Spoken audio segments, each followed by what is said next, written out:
दोस्तों आपने stock market में अक्सर सुना होगा कि जितना ज़्यादा रिस्क उतना ज़्यादा रिवार्ड। लेकिन क्या ये बात हमेशा सही होती है? क्या ज़्यादा रिस्क लेने से हमेशा ज़्यादा प्रॉफिट मिलता है? और आखिर रिस्क और रिवार्ड का मतलब क्या होता है? आज की इस वीडियो में आपको रिस्क और रिवार्ड की पूरी जानकारी आसान भाषा में समझाने वाला हूँ और इस वीडियो के बाद आपकी सभी कॉन्सेप्ट क्लियर हो जाएंगी। तो चलिए वीडियो को शुरू करते हैं। उससे पहले अभी तक आपने चैनल को सब्सक्राइब नहीं किया है तो शेयर मार्केट की संपूर्ण जानकारी आपको इस चैनल पर मिलती रहेगी, इसलिए चैनल को सब्सक्राइब कर लीजिएगा। तो चलिए सबसे पहले बात करते हैं रिस्क क्या होता है। दोस्तों किसी भी निवेश में नुकसान होने की संभावना को रिस्क कहा जाता है। यानी अगर आपने कहीं पैसा लगाया और उसका मूल्य कम हो गया तो यह रिस्क कहलाता है। स्टॉक मार्केट में रिस्क हमेशा मौजूद रहता है। कोई भी निवेश 100% सुरक्षित नहीं होता। आप जानते हैं रिवार्ड क्या होता है? रिवार्ड का मतलब है निवेश से मिलने वाला संभावित लाभ या रिटर्न्स। उदाहरण के लिए अगर आपने 10,000 निवेश किए और बाद में 12,000 हो गई तो आपका 2,000 का लाभ हुआ और यही रिवार्ड कहलाएगा। रिस्क और रिवार्ड का संबंध क्या है? आप जानते हैं रिस्क और रिवार्ड का संबंध।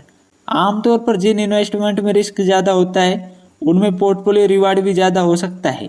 लेकिन याद रखिए, ज़्यादा रिस्क का मतलब ज़्यादा प्रॉफिट की गारंटी नहीं होता, बल्कि नुकसान की संभावना भी उतनी ही बढ़ जाती है। इसलिए ये नहीं कह सकते कि जितना ज़्यादा रिस्क होगा उतना रिवार्ड होगा, क्योंकि जितना ज़्यादा रिस्क होगा उतना नुकसान भी हो सकता है। चलिए अब इसे आसान उदाहरण से समझते हैं। मान लीजिए दो निवेश है, निवेश ए और निवेश बी। निवेश ए में कम रिस्क है और धीमी ग्रोथ है, जबकि निवेश बी में ज़्यादा रिस्क है और ग्रोथ की संभावना तेज है। लेकिन अगर चीज़ें गलत हो जाए तो नुकसान भी ज़्यादा हो सकता है।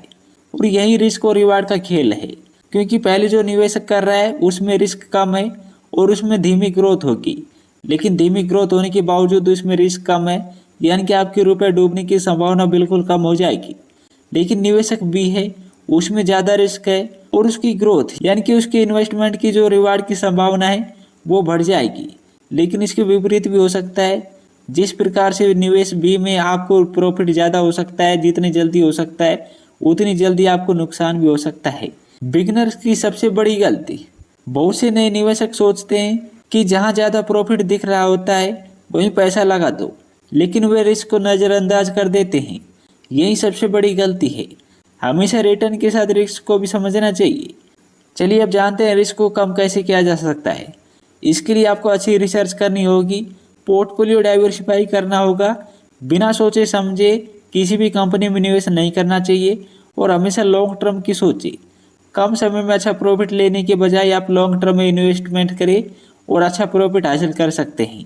किसी भी सोशल मीडिया टिप्स पर आंख बंद करके भरोसा नहीं करना चाहिए और हमेशा सोच समझने के बाद अपनी रिसर्च के बाद ही किसी कंपनी में इन्वेस्टमेंट करना चाहिए। अब सवाल आता है कि क्या जीरो रिस्क इन्वेस्टमेंट होती है? इसका जवाब नहीं। हर इन्वेस्टमेंट में किसी न किसी रूप में रिस्क मौजूद होता है। इसलिए हमें किसी भी रिस्क को ख़त्म करना नहीं बल्कि उसे मैनेज करना आना चाहिए। इसलिए अगर आप रिस्क को मैनेज करना सीख जाएंगे तो आपको किसी भी इन्वेस्टमेंट में डरने से पहले रिस्क के बारे में सोचना नहीं पड़ेगा। इसलिए दोस्तों आपको सोच समझकर सबसे पहले आपको मैनेज करना आना चाहिए। अगर आप रिस्क को मैनेज करना सीख जाएंगे तभी आप शेयर मार्केट में अच्छा प्रॉफिट कमा पाएंगे। इसके बारे में दोस्तों आने वाली वीडियो में आपको डिटेल में बताएंगे कि आप कैसे रिस्क को कम कर सकते हैं। इसलिए आप चैनल को सब्सक्राइब करके रख लीजिएगा। सो दोस्तों आज की वीडियो में हमने सीखा कि रिस्क क्या होता है, रिवार्ड क्या होता है, रिस्क और रिवार्ड के मध्य क्या संबंध होता है, बिगिनर्स को कौन सी गलतियां करने से बचना चाहिए, रिस्क को कैसे मैनेज किया जा सकता है। अगर आपको ये वीडियो पसंद आई हो तो चैनल को सब्सक्राइब जरूर कीजिएगा। अगली वीडियो में हम जानेंगे लॉन्ग टर्म इन्वेस्टमेंट और शॉर्ट टर्म इन्वेस्टमेंट में क्या अंतर होता है। धन्यवाद।